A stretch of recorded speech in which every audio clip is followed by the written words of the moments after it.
Sometimes life lets you down and you feel that you are done. You just want a morning run because the fun is all gone. But sometimes life makes you proud when you look far and wide, when you leave the pain behind and see the brighter side. TNC gives you inspiration. TNC reignites your passion. TNC starts your transformation. TNC helps you see the new you. Sometimes life makes you blind and you choose something bad. You just wanna cry and hide and save your face from the crowd. But sometimes life makes you see the beauty in you and me. When you look up above, there is God and there is love. TNC gives you inspiration. TNC reignites your passion. TNC starts your transformation. TNC helps you see the new. We're here to help you see the newness of life. We're here to help you feel your hope is so real. You got the power to see. We'll help you see the new you. TNC gives you inspiration. TNC reignites your passion. TNC starts your transformation. TNC helps you see the new you.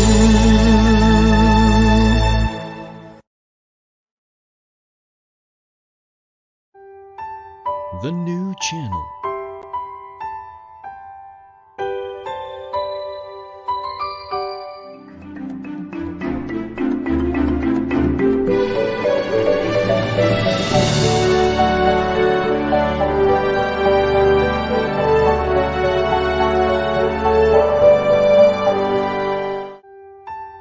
The new channel.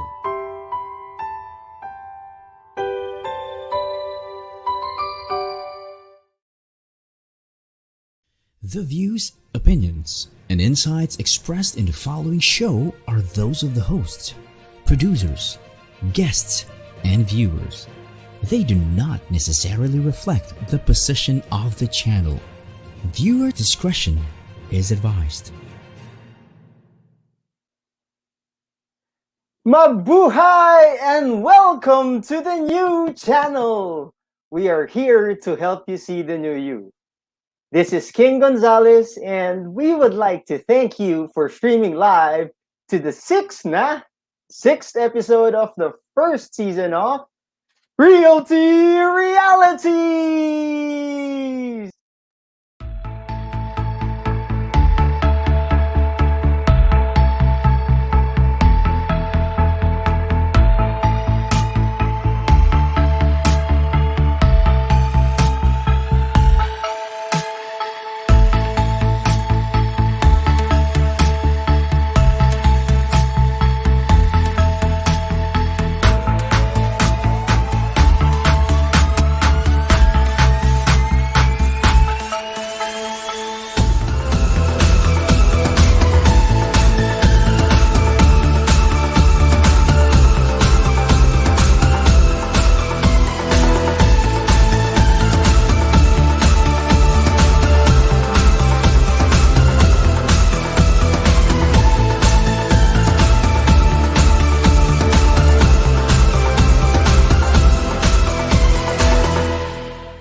Maligayang ika-123 taon ng kalayaan ng minamahal nating bansang Pilipinas!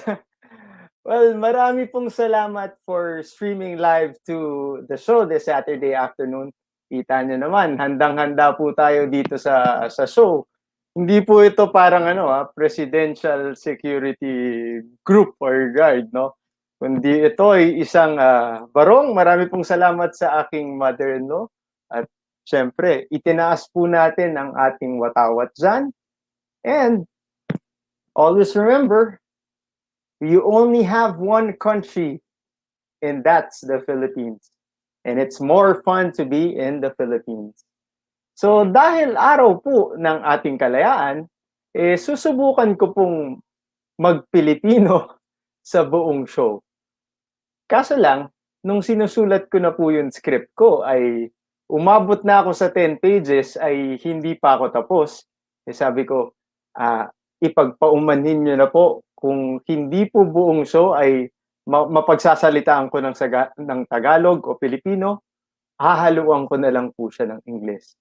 Gayunpaman, pati yung ating guest for this afternoon, well, she is not a Tagalog speaker, so she is from the Visayas, kaya mamarapatin niyo po, sanang makapag-English po kami. So this episode will be something different, like all our episodes are, because today we will be talking to you about taxes. Uy, King, ano naman ang kinalalaman ng taxes sa realty realities? Ay, naku po, marami. Marami dahil kapag magbebenta po kayo ng inyong property, ay kailangan nyo pong mapaghandaan ang taxes para sa, kung kayo po ay buyer, taxes para sa buyer. Kung kayo po ay seller, taxes para sa seller. At bakit naman po merong taxes? Ay, angkop din yan sa araw na ito. Dahil ang taxes po na kinokolekta ng ating gobyerno, yan po ang ginagamit din ng ating gobyerno para sa ating public services, sa ating development sa mga infrastruktura ng ating bansa, kalsada, ng pagkain, ng ayuda, lalong-lalo na sa panahon ng ating pandemya. So it is but fitting, di ba po, to talk about taxes. And it is also fitting for us to invite who else but the chief of the assessment section of the Bureau of Internal Revenue to talk to us about taxes. Pero bago yan, alam ko excited na yung iba dyan, lalo na yung mga tinext ko na brokers at mga agents na, uy, mga guys, it's a time for us to ask questions that we've been wanting to ask, but because our friends in BIR are so busy that even on a Saturday morning, kahit kanina, even on a Saturday, they are at work. Mamaya, makikita nyo po, nasa office desk pa po ng ating bisita kung saan siya nag-i-air o mag-i-air sa araw na ito. So, bago po natin siyang ipakilala, let us thank our sponsors. So, first up is SMDC, the good guys of SM. Marami pong salamat. If you want condominiums that are strategically located beside SM malls, where else but the good guys of SM? Also like to thank Party Links Events. If you want events, especially after this pandemic, na gusto nyo nang i-celebrate yung birthday party, yung 70th, your 60th ng inyong mga magulang, contact Party Links Events and go to their Facebook page. But right now, you can also go to their Facebook page and check out their home decor for their home setups. Dahil alam po namin na bawal pa tayong mag-public events, bawal pa tayong mag-imbita ng marami. So, home events for the families and close friends. And then our newest is Vistaland. So you'll be hearing more about Vistaland as soon as we get their collaterals from them. So yan. Ready na ba kayo? Ako? Kape muna tayo. And, guys, sabi ko nga kanina, pagkakataon ito para itanong yung mga tanong na gusto niya nang maitanong sa BIR in relation to property selling and buying. Hindi naman po lahat ng income taxes, no, pwede nating i-discuss sa araw na ito, pero relating to capital gains tax, ano ba yung expanded withholding tax, ano ba yung estate tax. So all of those will be discussed by our guest this afternoon. Sino ba siya? Siya ay the chief of the assessment section of RDO 38 in Quezon City of the Bureau of Internal Revenue. Put your hands together, guys, for, drum roll, Ma'am Margie de Castro. Pasok. Hello, good afternoon, Sir King. Thank you for that nice introduction. And also, good afternoon sa mga tagapakinig. Sige po. Kaway naman po kayo sa mga fans din. Ayan. Good afternoon. Oh, salamat din, ma'am, for gracing this occasion. At tulad nga po na sinabi ko kanina, talagang ako hats off ako kasi it's a Saturday, ma'am. And today is the Independence Day, so I suppose it is also a holiday for the government employees as well. Yes. No? So my question, iba yung magiging first question ko. Bakit po nandiyan kayo sa office nyo ngayon? Magpahinga po kayo. Nasanay na po talaga kami kasi kung merong mga rush na mga work, so kung hindi naman kaya na sa 5 days, so we can do the pro bono yon. Yes, ako din po nakapag-serve din po ako sa government office, and yes, I understand na yung Saturdays talagang pro bono. At para lang pagmamahal sa bayan, and of course, when you love your work, hindi niyo po talagang kayang meron ka pang iniisip sa bahay niyo ng Saturday or Sunday. Actually, yeah, we thank you. We thank you for that service, ma'am. Gaano na po ba kayo katagal sa serbisyo? Sa BIR is 30 years. So expecting ako ng Loyalty Service Award. 30 years. Congratulations. 30 years? Di mga 10 years old pa lang nakapag-umpisa na kayo magtrabaho sa BIR, ma'am? Yes. And BIR, meron pa, nakapag-work din ako ng local government. Hindi natin napagkwentuhan yan. So, before BIR, so when was this? Can you refresh us anong year po yan?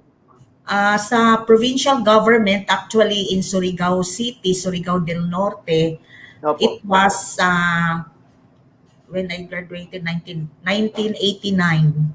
1989. Wow. So, 1989, you graduated, and your first work was the Surigao del Norte office? No, it's my second. That's your second. I see. My first one is in a construction firm here in Makati.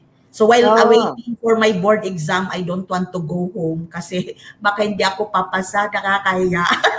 Kaya nag-work na lang muna dito sa Manila. Sa construction firm po, oo. Very good. And I suppose, siguro curious yung mga tao, ano ba dapat ang course ko kung gusto ko maging isang assessor o kaya chief ng assessment section? Ano po bang courses ang related to it? You should be a certified public accountant for a minimum requirement of civil service. So, kailangan graduate ka ng Bachelor of Science in Commerce, major in accounting. Opo. So, para makapag-board exam ka, kung papasa, you will be a certified public accountant. So, ang CPA po is a requirement as an assessor? Sa assessment po, sa assessment group po yan sa BIR, sa RDO. Talaga? Oo. Opo. All right, all right. So to those guys, no, who want to be part of the assessment section, assessment section is they assess how much taxes you're supposed to pay. So hindi lamang po ito para sa properties, di po ba, ma'am? Yes, It's also for ano mga income. an audit of the income tax or operation ng mga various business establishment, yun din ang kasama sa scope ng work ng assessment. At saka yung pag mga filing of mga returns, mga penalties, part din yun sa work. And also yung info dissemination ng mga programs ni BIR. Oh. So ano pati ano no pati auditing of Yes, those documents. yes. Yes, that's right. That's right. So gaano karlaki ang say for example an RDO 38 assessment section, how big is the team? In RDO 38, there are 15 groups in the assessment section. So Wow. each group has 3 revenue officers and 1 supervisor. Wow. That's so how many employees are under you now, ma'am? 57 Wow. revenue officer and supervisor. That's just for the assessment section of Section, RDO yes. 38. Yes, sir. Wow, wow. Ang laki, ang laki. O sige, ma'am, tuloy po natin ang ating discussion. But syempre, wag muna dun sa mga taxation kasi medyo start relax muna tayo, ma'am. Ma'am, nabanggit nyo nung conversation natin that you also wanted to become a broker? Yes.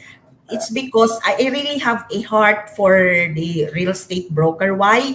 Because my mother is a real estate broker. Real estate broker. Kaya So, siya yung reason bakit napunta ako sa BIR eh. sa Surigao po? Yes, sa Surigao po. 2 lang po silang licensed real estate broker sa Surigao. So doon po ako nag-start kasi ako po yung assistant. Oh, okay. That's good. So, alin po ang nagumpisa? Yung BIR na trabaho nyo o yung pangarap nyo maging real estate broker? And actually, yung though I'm doing the work na ng real estate broker as an assistant to my mother, hindi pa ako sa BIR. Pero ang ano ko yung pag-take ng board exam, I'm already in the BIR. Opo, opo. Kasi minsan may mga kasama, sige, kuha tayo, walang magawa. Training. Opo, no, that's good kasi alam nyo, I've always been a student of continuous learning. Di po Yes. ba? Hindi pwedeng nakapirmi ka lang at wala kang bagong natututunan. And that's precisely why we opened and launched this reality so that people will learn something new. Kasi nga Yes. po ang tagline, ma'am, ng The New Channel is so that we help you see the new you. Diba? Appropriate talaga. Pagkatapos nito, ma'am, hindi ko na kayo kailangan tanungin ng taxation kasi natuto na ako kay Ma'am Margie for this afternoon session. Hindi ko na kayo kukulitin. Pwede pa rin bubang mangulit ng no problem talaga, sir. Very willing kami. Actually, here in our office, may team po kami yung tinatawag Speakers Bureau. Okay. So, they are in charge for the new project of the national office, which is taxpayer awareness program. So yun po ang trabaho aside from the regular work na audit, yung pag-compute ng OD na mga work. Ito po yung info dissemination na part sa assessment namin. Kaya ito kung may mga tanong, mga bagong regulation, ito po yung Speakers Bureau ang in charge. So, at saka may kailangan talagang kami medyo ano bang tawag yun, yung updated kami sa lahat Yeah. ng mga regulation kasi we are the ones in charge also to disseminate that information within our district and as well Mhm. sa taxpayers. I see, I see. And ako ma'am, no, I can attest to how open your team is to other points of view. Because yun nga po, nakwento ko, the reason why, baka hindi alam ng mga ibang tao, the reason why I met Ma'am Margie was because there's this computation that was given to us for a property sale. And sabi namin, oh, based on our tax lawyers, they see it differently. Kaya po, yun, we are very thankful because you're open to listening to the different views so that you can make a sound judgment. So, Yes. marami pong salamat, ma'am. Yes, we will be talking to Ma'am Margie some more. This time, more about the taxation. Pampainit lang po yun, yung mga personal questions so that you can prepare yourselves and then post your questions about property taxes onto the comment section. So just hang on to your seats. Ma'am Margie, hang on to your seat also. Brace for the questions that we will be asking you. And we will be right back after a few words from our sponsors. So maraming salamat.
Hello! You're back to Realty Realities. Kung nagtataka po kayo, baka naman di. Dahil alam nyong ika-123 anibersaryo ng kalayaan ng ating minamahal na bansang Pilipinas. Mabuhay! So we're back. You are back here, and our guest for this afternoon is the Chief of the Assessment Section of the Bureau of Internal Revenue's BIR RDO 38.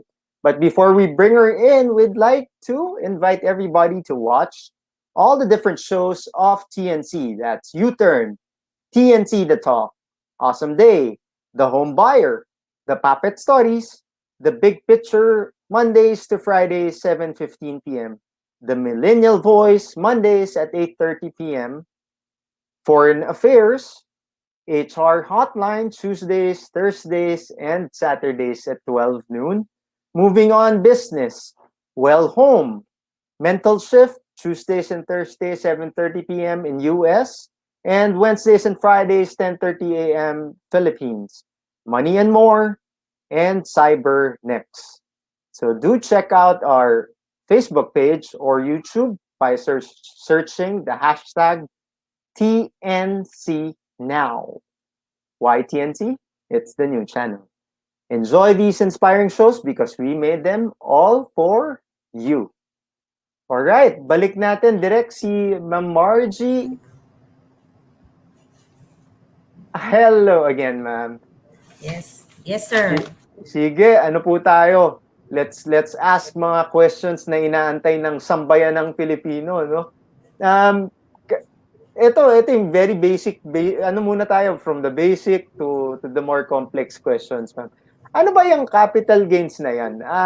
Ang pagkakaalam ko kasi, parang, okay, nagbenta ako ng lupa, di ba? Kumita ako, kaya dapat magbayad ako ng tax. Ganun lang. Pero ano po bang, what's it all about? Now, as to sale or disposal of real properties, dalawa pong klaseng tax ang pwedeng i-impose. It's capital gains tax and the other one is creditable withholding tax. Now, for the capital gains tax, it is the tax imposed on sale of real properties classified as capital asset. While the creditable withholding tax, it is the tax imposed on sale of property classified as ordinary asset. Okay, so halimbawa po, bahay na tinitirhan ko po itong property na ito, then it will fall under which asset? So, under kasi, sir, sa Revenue Regulation 7-2003, it provides the guidelines. May guidelines po tayo on how to determine that particular property is an ordinary asset or capital asset. So yung actually yung transaction mo doon po tayo nag-base. Oo, kasi first of all, titingnan ngayon ng pagpa-compute mo sa mga sa documents, pag-present mo, titingnan ngayon ng revenue officer, is this a capital asset or ordinary? From there, pag ma-determine niya, malalaman niya on what OCS or computation sheet ang gagamitin doon sa capital gains or the creditable withholding. So doon ang so how will you determine if that asset subject of sale is ordinary or capital asset? So dalawa po ang classification natin dyan. Una, taxpayer who are engaged in real estate business. So sino-sino sila? They are real estate dealer, developer, lessor, and those habitually engaged. Meaning mga developer, yung registered po, sir, sa HLURD and HUDDC.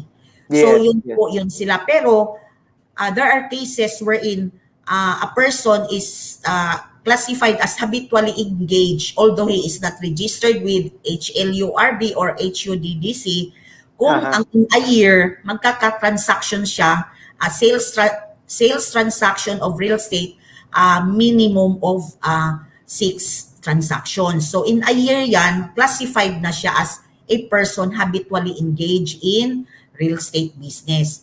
So itong 5 ba yung na mga person, if these persons are selling their properties acquired, they are all classified as ordinary assets because they are taxpayer classified as engaged. Pag engaged po kayo talaga sa real estate business, automatic po ordinary asset yon. So you are subject to creditable withholding. If you are not, hindi po kayo nag-fall doon sa yung mga developer na may ibang rate sila na 1.5 to maximum of 5%, depende sa bracket. So kung below 500, 1.5, above 500, not to exceed 2 million, 3%, and over 2 million, 5%. Pero yung, although classified sila as habitually engaged, hindi naman sila sa HLURB, 6% sila ang rate. So doon ang classification mo. Sige. Thank you for that.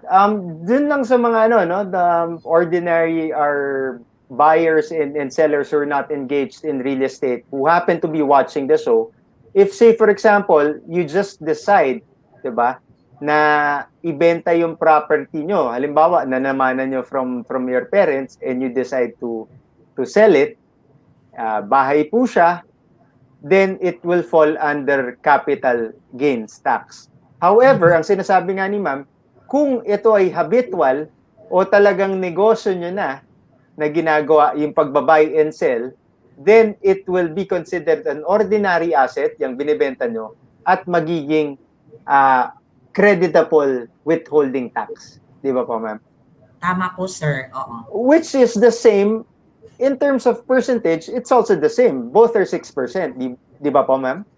Yes po. Pero yung ang HLURB, HUDC accredited, yun yung rate sila ng 1.5 to 5%. So on top of the 6%, then there's also 1.5% dun sa HEL. No, not on top, Okay. sir, not on top. So separate po yun. Pag Alright. ang taxpayer engaged in real estate business, tapos HLURB accredited siya, doon siya sa rate na schedular rate of 1.5% up to maximum of 5% lang siya. Pero kung mga person na engage in real estate business pero hindi sila registered sa HLURB, doon sila sa 6%. I see. Sige, ma'am. Okay, since napag-usapan natin yung people who are habitually engaged or halimbawa natag yung property nila as ordinary asset. Ano po ba yung other taxes that go along with it? Kasi ito, madalas ko na encounter dahil kalimitan ko pong binibenta ay Visayas Avenue properties. At pag dun sa for the sake of our televiewers, our viewers, Visayas Avenue is actually, well, it used to be residential but now it's commercial. So most of the properties there would have commercial in front and then residential at the back. Kumbaga doon nakatira yung mga may-ari. So ma'am, bukod nga po dun sa creditable withholding tax, what else yung sumasanga na taxes kapag ganun nga po? Okay. Sir, yung creditable withholding tax, pwede po yan siya sa tawag nito, madidak po yan sa income tax payable. Yeah. So, ang CWT pang income tax yun. In addition to that, since it's a ordinary asset, it is also subject to value-added tax. Yan. 12%. Okay. So, again, the CWT can be deducted to the income tax. Income tax, yes. No? Sige, I'll go back later to that kasi I want to know what is the basis in terms of value, no? But dun muna tayo sa VAT. Kasi meron akong isa sa mga broker friends na nag-send po sa akin ng message at sabi na, King, pakitanong naman kay ma'am. Ano yung clear na binabasa kapag ang property mo naman is vatable? Automatic po ba yun, ma'am, na kapag ang ordinary asset, yung property mo, then it's already vatable? Yes, sir. Opo. Automatic po yun, ano? Pag ordinary asset po, automatic siya na subject to VAT. Yeah. Okay, so Jed, just to answer to your question, that's it, no? You have to check yung basis ni ma'am kung paano siya magpo-fall under ordinary asset. Ma'am, where do we see that? Yung listahan ng kung paano siya magpo-fall under ordinary asset? Revenue Regulation 7-2003. Revenue Regulations -2003. 2003. Yan. Can I add up, sir? Yeah, Kasi sure. May aside from that, yung mga automatic tayo pag taxpayer is engaged in real estate business. Ito yung sinasabi, enumerate natin a while ago. Pero meron ding instances, under pa rin yan sa 7-2003, wherein although the taxpayer is not engaged in real estate business, but the selling of his or her property is classified pa rin as ordinary asset. So, on what instance? Ito po yung pag ang property, although hindi siya engaged sa real estate business, pero may other line of business siya na ginamit niyang office of ang property niya. So, or tawag nito yung basta ginamit sa business niya, Sa business. pag ibebenta niya yung property na yon, it is classified as ordinary asset. I see. Pero hindi siya engaged in real estate business. Okay. So, not just necessarily engaged in real estate business. So, say for example, you used your own property as an office, like what ma'am said, or halimbawa, nag-buy and sell ako sa Visayas Avenue ng kotse, no? Yung harapan, ginawa kong buy and sell ng kotse. That is also subject to CWT. Ma'am, pero paano po yun? Halimbawa, kasi, di ba, ang contention po, ma'am, 400 out of the 500 square meters naman po, gamit pa rin namin residential. 100 square meters lang po yung ginamit namin as for business. How do you treat that for cases such as that? Actually, ang burden of proof is on the seller. Ipo-prove niya yon na talagang ganon ang situation. So, although sa is in doing business, sa audit computation, we should not go with the ocular inspection. So, in case-to-case basis, pag ganyan ang so to yung claim, just to prove the claim ng seller, so we have to make an ocular inspection of that Kung ma-proven naman ay tama po yung allegation, so yung computation ng VAT will be on the ordinary asset portion, sir. Ma'am, you talked about proof. Can a tax declaration be a proof that the property is subdivided into a commercial part and residential part? Not necessarily. It can be because in a tax declaration may description po doon on what is the usage. So if the actual usage is commercial, so pwede yan. Pero meron din portion doon na nakalagay talaga apartment, two-door apartment, merong ganon. So pwede yung proof na ordinary asset used in talaga, business, Pero there are cases na ang tax declaration does not says that kind of business. Opo. So, minsan, po yun? Kasi kung malalaman, like for example, sa tax deck, it's still residential. When ang actual, let's say for Banawi part, dito sa halos lahat, commercial, puro tindahan, wala namang masyadong residential doon na portion. Opo. So, although it is classified as residential, so per ocular namin na talagang, especially kung pinaparentalan, ganon. Ordinary asset po talaga ang classification yan, sir. Yeah. So, yun na, guys, our viewers, the burden of proof to prove that you are not using the whole property for commercial uses, for office use, has to be on you. So, I guess just to infer what ma'am is saying, you have to have pictures also to show, no? And if it's necessary, then they will have to do the ocular, which is not also encouraged, kumbaga. But it will also help, based on what ma'am said, if the tax deck says na na hatinga, na merong commercial, mayroong residential, but still it is not the sole proof. Dahil alam naman po natin na paminsan, 'di ba? Maaring outdated na 'yung nakasulat sa tax deck. So BIR, for all intents and purposes, also has to check on those. So 'yun. Just to clear the air. Galing. I like this. Ma'am, alimbawa po, meron akong apartment, no?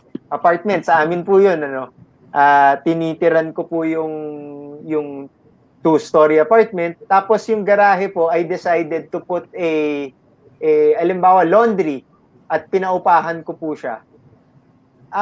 Kapag binenta ko po siya, paano po ang lalabas na treatment sa kanya? So, pareho din yun yung dating transaction mo, sir. Ano din, apportionate kung ano yung ordinary asset nung lot na yan or house and lot na yan, doon din po tayo I see. And then it also follows na kahit hindi ko siya pinaupahan at ako yung nagpatakbo nung laundry business, ordinary asset pa rin ang treatment doon sa business na yon, ano po? If ibebenta mo yung property na yon. Nice. Sige, ma'am. Let me just allow me just to view some of our further questions that are being thrown in the comment section. Give me some time, ma'am. Okay, ma'am. You talked about income tax, no? Ako medyo lost pa rin ako doon kasi parang because kumbaga hindi po ako I've been a broker for 8 years, ma'am, but I only started selling 2 years pa lang po. So, yung halimbawang income tax, hindi po ako masyadong gamay doon. When is a person charged an income tax for a sale of a property? Just to rewind a bit.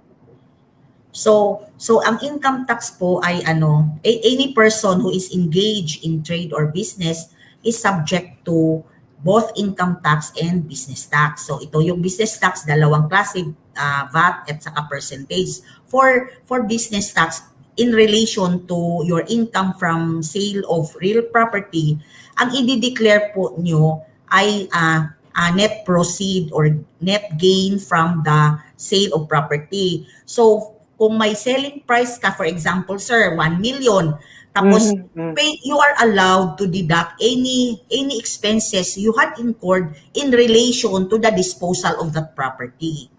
So, allowed po kayo. So, ang itatax lang po natin doon sa income tax, yung net gain mo na talaga. Okay. Sa proceed bali sa disposal of that property. So, kanina po, sinabi nyo that the CWT is deductible. So, you can use that for deductions dun sa income tax. Income tax due, oo. Halimbawa po, value of the land. Yes. When you first purchased it, that's also a deduction, no? Tama yes, po. sir. Opo. Pero ang basis mo po doon, halimbawa sa value of the land, will not be the market value now, but the acquisition date. Or at the point of acquisition. Tama po? Bali ang cost noon, sir, ang Opo, cost. Yung acquisition talaga, hindi market value, actual cost. Yeah. So you have to backtrace, no? Yes. Backtrace. Kung binili niyo yan ng 1960s, then you have to backdate to the 1960s. If you bought it in 2000, it's backdated to 2000. And of course, all the other expenses pertaining to once you developed it. Yes. No? And these need to be supported all by official receipts. Yes, sir. And all expenses should be supported. Ayan. Okay, guys, if you have questions, just feel free kasi alam ko naman si Ma'am is so enthusiastic to answer to our inquiries kasi this is an avenue for us to learn nang hindi tayo nang gagambala kay Ma'am ng Monday to Fridays para mag-text or tumawag or mag-email or any of the revenue officers. So guys, please make use of this to put in your comments and questions. So yun, speaking of questions, maaga nag-send yung isa sa mga kaibigan po namin, ma'am. Sabi niya, King, pakitanong naman kay ma'am. Alam ko po, naka-amnesty pa po siya. Pero, pa-explain mo naman, ano ba yung estate tax na yan? No? Kasi ma'am, ang dami nagtatanong din sa akin. Ano po ba yung estate tax na yan? And then from there, let's go to the other questions relating to the estate tax. Sige Okay, po, so ma'am. okay. Ang estate tax po is the tax imposed on the properties of a deceased person in order for the para ma-transfer po 'yon sa heirs. Kasi the heirs, the surviving heirs cannot let's say hindi po mapasa sa kanila, or if they want to ibenta nila, hindi po nila mabenta pag nakapangalan po sa deceased person pa. So one, the heirs should pay process fee estate tax for the properties of the deceased person. So para maisalin doon sa mga surviving heirs. So yun po ang estate tax. Kasi ang estate tax alam mo, isa din yan sa pinakamahirap na maski sa mga revenue officer, especially pag bagong pasok. Kasi every 3 years, 5 years, 10 years, nagbabago ang mga rates, ang mga provisions. So, kailangan i-memorize mo talaga. So, ngayon, under the train law, ang estate tax natin, na siya, flat rate, 6%. So before the train law, it's a schedular tax table. Tax rate is schedular po yan by let's say 200,000 to may mga rates from 5% up to maximum of 20%, something like that, sir. So nag-iiba. Ngayon, let's say sa train law, when to file the estate tax, it's 1 year from the date of death sa train law lang. So, ibig sabihin, starting January 1, 2018 up to now, you have to file the estate tax, file and pay the estate tax on or before 1 year from the date of death of the deceased person. Otherwise, mape-penalty ka. So, before the train law, that is Republic Act 84-24, it started on January 1, 1998 up to December 31, 2017, 6 months po ang time to file and pay the estate tax without penalty. So ang estate tax, pag i-compute mo yan, it should be on the total land holdings of the deceased person, comprising not only conjugal properties but also exclusive properties. So yung mga inherited na sa parents niya, exclusive, as well as properties acquired during marriage, kasama po yan sa pagko-compute doon sa estate tax. So there are also mga expenses deductions allowed. Kaya pero alam mo ang kagandahan ngayon kasi sa train law, ang lalaki ng mga deductions. Actually, wala nang babayaran, wala nang magiging collection si BIR. Kasi ang lalaki, imagine ang family home 10 million, standard deduction 5 million. So kung mga ordinaryong tao lang hindi aabot yung properties gross estate ng 5 million, automatic walang bayarin. You have to file only. Kasi ma'am, kaya naman ako just because of being human, ang kalimitan ko po naririnig, ma'am, namatayan na nga po kami. Tapos i-imposean pa kami ng tax sa pagkamatay ng aking papa. Halimbawa ganun. Why is there an estate tax in the first place? Is this something universal po talaga na Yes. even in other countries, no? Yes po. Kasi let's say for example, the property is declared under the name of your father. While buhay siya, pinaportins niya yun. Ngayon, the mere fact that the property is under the name of your father, pag namatay siya, hindi yan the only way that it will be transferred to the heirs is paying the estate tax. I see. So yun lang po ang way kasi there are only 3 ways to transfer real properties. Okay. One, when you are living, that is through the deed of sale, so it is subject to capital gains tax. Okay. Then the other one is the transfer through donation. So ang document is a deed of donation. So puro ang donor buhay. Ang doon sa deed of sale, ang seller buhay. Yes. The only way na ma-transfer ang properties ng isang deceased person is through extrajudicial settlement of the estate of the deceased. So yun lang ang way na mai-transfer yun sa mga surviving heirs. I see. Ma'am, now that you've mentioned yung deed of donation, what's a percentage for deed of donation? Like capital gains is 6%. So deed of donation is how much? Na yun ang kagandahan doon sa train law kasi wala na kaming i-memorize. Why all ang tax rate po sa lahat 6%. Kaya wala na pwedeng magtanong kasi dati tinatanong saan po kami maka-lessen ang bayarin, deed of sale, deed of donation, kasi yun lang ang way to transfer na living ang person. So, Opo. Wala nang way kasi pareho na sila ng rate. Dati Gusto niyo bang pasalamatan yung kongresista at senador na nag-ano ng train law na yan, ma'am? Actually, train law is, ang mga provisions ng train law is really, nakaka-help talaga sa mga, sa economic ng situation ng mga tao. Kaya lang, ang hindi tanggap, kaya nag-iingay noon before, it's on the, yung provision doon with regards to mga pagkain, yung sa drinks at saka yung sa sa gasoline, yung fuel. Kasi once mag-tax ka sa fuel, automatically yun ng mga may byproduct siya kasi ang goods from the market to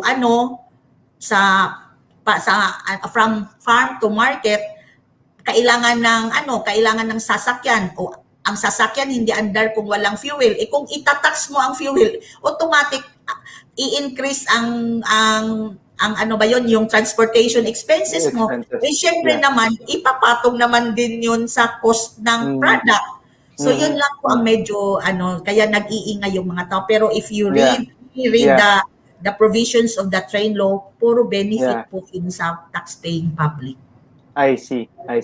Sige ma'am, bago tayo umalis doon sa sa topic of the estate tax, would you like to send a message across to people, because I know that the amnesty has been has it already been extended for estate po? Yeah, as of the moment, it's for the signature of our beloved president. Kasi approved na yon on May 24, approved na po sa Senate yung extension. So most probably baka next week, this coming week, lalabas na po yon yung extension na yun. At 2 years, another 2 years. Another 2 years. Sige po, baka gusto nyong kausapin yung mga ating property owners who need to transfer their ma'am. You may do it now. Okay, so especially those mga real estate developer. So kung kasi although may mga kasi minsan may mga holding of inventory sila, although napepenaltihan kasi sila sa mga, let's say, indetermination of the installment sale or under deferred plan, kasi minsan yung hindi masyado na siguro yun ng mga developer, kaya napepenaltihan sila niyan. So kung meron mang mga pending mga inventory sila sa mga transactions sa installment sales ng mga real properties, siguro dapat i-remit na po nila yon. Kasi ang pag-installment sales kasi po siya, upon payment of installment, i-withhold din nila yan. Kasi to na hindi kayo sila mapepenaltihan. So, isa din yan na nakikita namin, kaya we are trying to have a dialogue sa mga developer. Kasi we are friends, we are for the sa government natin, di ba? for the Yes. economy of government. So we will Yes. be helping each other kasi kaya ang role din namin is kaya nga merong pinaigting po itong taxpayer awareness program ni BIR para ma-aware po kasi marami kasi kaming nakukomputans. Naaawa naman din kami pero wala kaming magawa kasi it's real ipapatupad din natin ang batas, di ba? Yes, yes po. Thank So you. at may pag may mga questions sila pwede na we are really iba na po talaga itong BIR natin ngayon, more on the hindi na yung dati na matatakot kayo kasi very friendly po doon Yes. mga natin mga tao.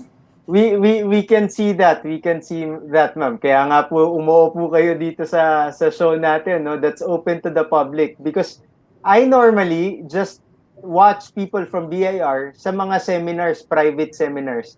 But you've taken all the call of duty at nandito po kayo sa Realty Realities. So sige, before we proceed with other questions, we would like to take a break first. So we'll talk to Ma'am Margie in a few minutes. Let's proceed to our sponsors again and to our commercial break. Thank you.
Oh, baka you just tuned in. Nagulat kayo.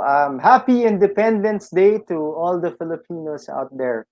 So please support all the different programs of the new channel, starting off with Healthline, Couple Goals, Win Within, Wednesdays at 8:30, Market Leader, the TNC Express, Thursdays at 11 a.m., YOLO, Thursdays at 8:30 p.m., Negosyo at Home, TechU, TNC Marketplace, Fridays and Saturdays at 5:30 p.m. So after this show, stay in tune to the new channel for TNC Marketplace. The COVID stories earlier, Saturdays at 10:30. Realty Realities, of course, Saturdays at 4 p.m. The Danny Art Show.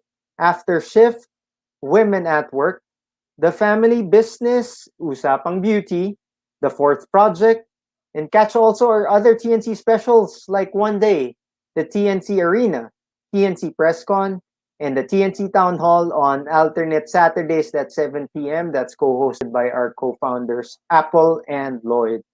The Town Hall is where we talk to you, our valued audience. So let's bring back Miss Margie. Oh no! Before that, we would like to thank you SMDC for your continued support. And if you have any questions, especially pertaining to the referral program, pag nag-refer po kayo ng family, friends, or even kaaway nyo, nirefer nyo sa kanila para bumili ng property ng SMDC, then get in touch with Mr. Christopher Alain Villar. Take a picture and save it on your phone. Okay, thank you. So let's bring back the chief of the assessment section of BIR RDO 38 here in Quezon City, who's working still on a Saturday afternoon, Ma'am Margie de Castro. Yes, sir. Hello. Ma'am, alam nyo talagang kulang yung yung airtime ng show ko for 1 hour because it's already 1 hour, but just sayang but excuse to the producers and to the director, but sayang, a few more questions thrown out to us is that so ma'am, kung tapos na yung estate tax amnesty, okay, graduated po ulit yung yung tax. Hindi. Ibig sabihin, sir, pag hindi po maka-avail ng estate tax amnesty. Opo. Okay, depende po yan sa date of death. What regulation is applicable during the time of death ng person. So kung it's kung namatay yung person on January 1, 2018, so under the train law, ang mag-rate niya is 6%. Pero if before that, doon siya sa schedular tax table, ang graduated po yung computation doon sa tax due niya. So babalik po siya doon. I see.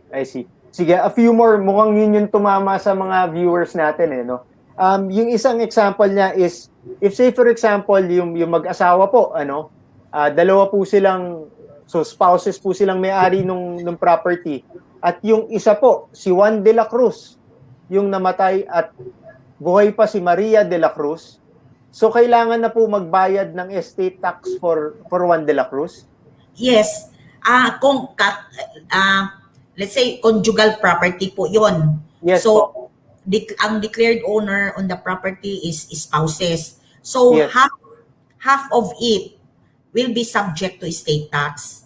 Hindi kasama yung share ng surviving spouse. Yung share lang po nung namatay. Okay. Sige po. And just to clarify, earlier you said na there are 3 ways of transferring the title to the other person or to another person, whether it's a family or your buyer. Sabi nyo nga po, deed of sale is kapag ibinenta nyo yung property sa either kamag-anak nyo or kaibigan nyo, kung sino man. Deed of donation, if you decided to donate the property to your son or to your daughter or to anybody, for that matter, wala naman pong kailangan So that's also at 6%.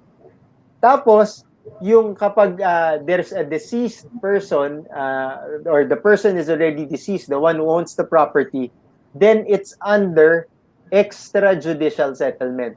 Expound ko lang further, yung extrajudicial settlement for the benefit of everybody it's you have to file it sa courts to say that you are the heirs of the deceased person, kaya kailangan pong patunayan na kayo yung heirs, and at the same time there is a process for it. Kasi ma'am, maraming nagtatanong po sa amin ito, and the process is on the title, it will be annotated that it is undergoing extrajudicial settlement, and that extrajudicial settlement takes 2 years. So it's noted there, it's annotated on the title, and then 2 years. Meron pong mga process that needs to be done, like you have to have it posted on Major Daily, tapos in 2 years, then you can refile again just to say that it's already cleared. So yun po yung proseso. Pag extrajudicial settlement, then that falls under the estate tax na lengthily pinag-uusapan po namin ni ma'am ngayon. Ma'am, meron pa po ba kayong because that's about all the questions that we have. Kayo po, meron po ba kayong frequently asked questions that you'd like to share to us brokers as well as buyers and sellers? Okay, so ang na lang po natin yung mga e-services ng BIR wherein the real estate agent broker can avail on can make use of it, like ito yung bago nating mga e-services to conform also with the pandemic situation here in the Philippines. So we have here It was launched last February, the BIR Teen Verifier mobile app. So Wow. kasi sir, instead of going to BIR immediately, so Mhm. in the advent of basta anywhere, basta may internet facility ka, you can download this one in Google Play. So coming All soon right. pa po yung sa iPhone, no? Wala pa. iPhone, yeah. Oo. So Okay. kasi pag ang real estate agent, broker, mag-process ng deed of sale or any transfer document, kailangan talaga ang TIN ng seller, buyer, or sino ba yan, no? So, pag siguro merong iba na meron na existing, so verify na niya before going to BIR. Kasi kung magpipila, queuing kasi din yung pag-verify ng TIN. So para Mhm. mapadali din, meron na tayong mobile app. So I highly suggest na gamitin din yan ng mga real estate agent broker. Kasi sila mismo ma-verify din nila yung TIN. And we have Okay. another one, we have the Central Business Portal. So yung mga travel agent, travel agent, Yeah, yung mga real estate agents. real estate agent or broker, kung yung hindi pa, bago lang siya, no, hindi pa siya nakapag-register sa BIR, he or she can make use of this Central Business Portal. Bago Mhm. po ito, there's already the initial implementation wherein one can register with the BIR through that online registration. Pwede na Aha, sila aha. doon magbayad ng registration fee, doon na sila yung fill up ng form, tapos sila na rin ang maka-generate ng certificate of registration nila, COR. Ay, opo. Yes, opo. Oh, Pwede pati nga corporation ng mga one-person corporation or corporation ng mga 2 to 4 ma'am, incorporated. yung Pwede. sinasabi niyo pa, applicable na po ngayon yan? Yes, sir, On may initial implementation na. Hindi lang po BIR doon, pati sa SEC. SEC. Maka-generate na po doon ng corporate registration number, CRN ba yun sa Aha. Yes, SECO? CRN, CRN. Ay, pwede po doon. Ay, Actually, okay. gusto mo i-send namin? May link kami. Yes, May yes. procedure din kami paano gagawin. Yes, It's please. helpful. Because what we do here in the program is on the comment section of the episode, we put it, and then on the Facebook page of Realty Realities, we also post it there. So talagang helpful, ma'am, if you could send it to us so that we can refer to that. Sige. Ako man nagpapasalamat ako dun sa sa filing of 1606. 16 No? 1606 and 1700, what is it? 1709 or 1703? So just recently. 1706 and 17. 1606. Oh, yeah. Oo. Yeah, 1706. Capital gains. It's so kumbaga convenient kasi nga gagawin mo na dito, mag-file ka na. Tapos ano pa, kung hindi mo dapat pasukan, hindi mo malalagyan ng entry or magi-grayscale siya. Hindi kagaya ng kapag papel na susulatan mo, tapos pagdating mo sa BIR, ay sir, mali po yung filing nyo. Opo, naiiwasan na po. Opo. Yun nga. Yeah. Nag-level up po si BIR ngayon, sir, sa mga services. Thank you, ma'am. Well, sorry, ma'am, because that's about all the time that we have for this afternoon. But yes, please send us these websites as well as these documents, and we'll happily disseminate it to people who are interested. Would you like to say anything more, ma'am, before we close the program? Okay. Before I forgot, sir, to thank you for inviting us. Oo, at saka giving us opportunity na makaano ng awareness to the various taxpayers, no? Especially the realty industry. So actually, kung gusto nyo, I'm open if you want to gusto nyo ng webinar. We are open, especially yung hindi naman natin ano no, yung marami pa kasi minsan dapat kasi magka-coordinate ang sa Realty at saka sa BIR para hindi magkaano yung mga requirements doon sa ano. Kaya we highly suggest na mag-info dissemination talaga kami kasi especially yung mga ano doon, yung sinabi ko kanina na yung mga installment at saka yung Aha. minsan may pumupunta kasi dito na tawag nito, nagfa-file ng document pero the declared owner of the property is not still in the name of the seller. It's still in the Yes. name of the developer. So parang problema namin yan sa ano kasi minsan yung hindi nakikinig so we have to ano. So siguro mas maganda din na magkaroon tayo ng ano para aside from the awareness, so mapapatupad din natin yung tama, 'di ba, sir? Yes, yes, ma'am.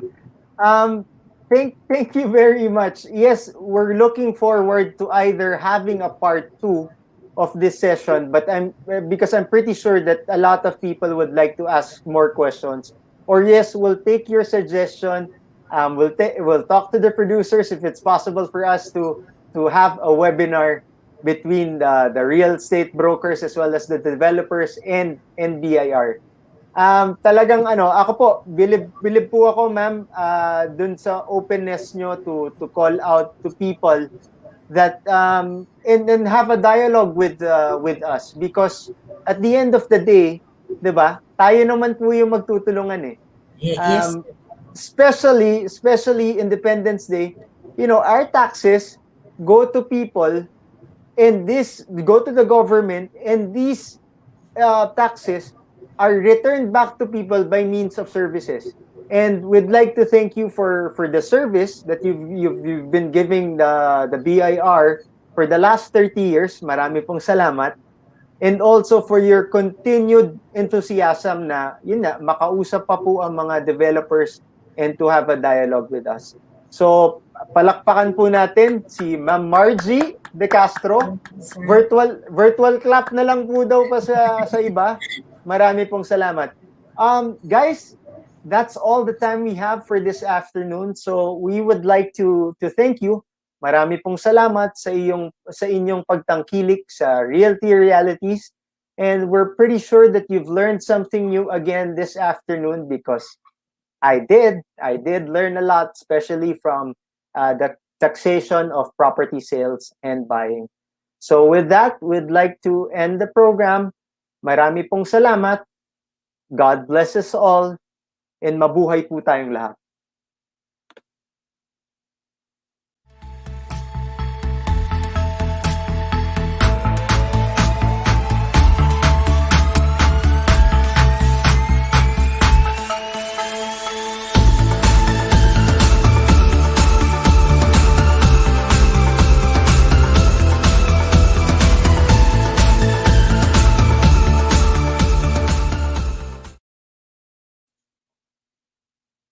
Ma'am Marge, are you still there? Nandiyan pa po kayo?